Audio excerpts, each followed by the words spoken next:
అందరికీ నమస్కారం అండి. Welcome to my channel. AP Annadata Sukhibhava పథకం సంబంధించి రాష్ట్ర ప్రభుత్వం శుభవార్త అయితే చెప్పబోతుందన్నమాట.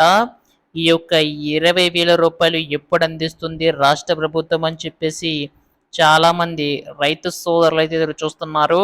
అయితే ఈ యొక్క నిధిని ఎప్పుడు విడుదల చేయబోతుంది అనేది ప్రతిదీ కూడా ఈ వీడియోలో వివరంగా తెలుసుకుందామండి. వీడియోనైతే ఎక్కడ కూడా ఆపకుండా చివరి వరకు అయితే చూడండి. అంతకంటే ముందు కొత్తగా ఎవరైనా మన ఛానల్ని చూసినట్లయితే కింద కనబడుతున్న సబ్స్క్రైబ్ బటన్ అయితే క్లిక్ చేసుకోండి. దీని ద్వారా నేను పెట్టే ప్రతి చిన్న లేటెస్ట్ అప్డేట్ కూడా మీరు ఎప్పటికప్పుడు మిస్ కాకుండా తెలుసుకోగలుగుతారు. ఇంకా ఆలస్యం చేయకుండా వీడియోలోకి అయితే వెళ్ళిపోదాం.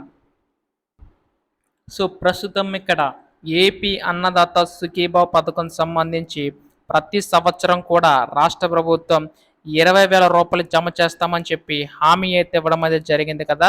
అయితే ఈ యొక్క 20,000 సంబంధించి కానీ చూసుకున్నట్లయితే రాష్ట్ర ప్రభుత్వం ఈ యొక్క నిధులు విడుదల చేయడానికి అయితే సిద్ధమవుతుందండి. అయితే రాష్ట్ర ప్రభుత్వం తరపునేమో 14,000 రూపాయలు, కేంద్ర ప్రభుత్వం తరపునేమో 6,000 రూపాయలు, మొత్తంగా చూసుకున్నట్లయితే 20,000 రూపాయలు అనేవి అయితే జమ కావన్నాయన్నమాట రైతుల ఖాతాల్లోకి అయితే. అయితే పీఎం కిసాన్ పథకం సంబంధించి 6,000 రూపాయలు అనేవి అయితే కేంద్ర ప్రభుత్వం అయితే విడుదల చేయనుందండి. అటు రాష్ట్ర ప్రభుత్వం 14,000 ఎప్పుడు విడుదల చేస్తుందని చెప్పేసి అయితే అడుగుతున్నారు. అయితే ఇక్కడ మనకు ముఖ్యంగా చూసుకున్నట్లయితే ఈ యొక్క నిధులకు సంబంధించి మనకి కేంద్ర ప్రభుత్వం 3 విడతల్లో నిధులు విడుదల చేస్తుంది కదా. ఆ విధంగానే మనకి రాష్ట్ర ప్రభుత్వం కూడా విడుదల చేసే అవకాశం ఉందండి. సో ఇలా మొత్తంగా మనకి పెద్ద మొత్తంలో రైతులకైతే మేలు చేకూరుతుందని చెప్పి రాష్ట్ర ప్రభుత్వం అయితే భావిస్తుందన్నమాట. అయితే ఈ యొక్క నిధులకు సంబంధించి మే నెలలో విడుదల చేసే అవకాశం ఉందండి రాష్ట్ర ప్రభుత్వం. అయితే కంపల్సరీగా ఈ కేవైసీ అయితే నమోదై ఉండాలి. అలా కాకపోతే మీకు ఖాతాలో డబ్బులు అనేవి అయితే జమ కావన్నమాట.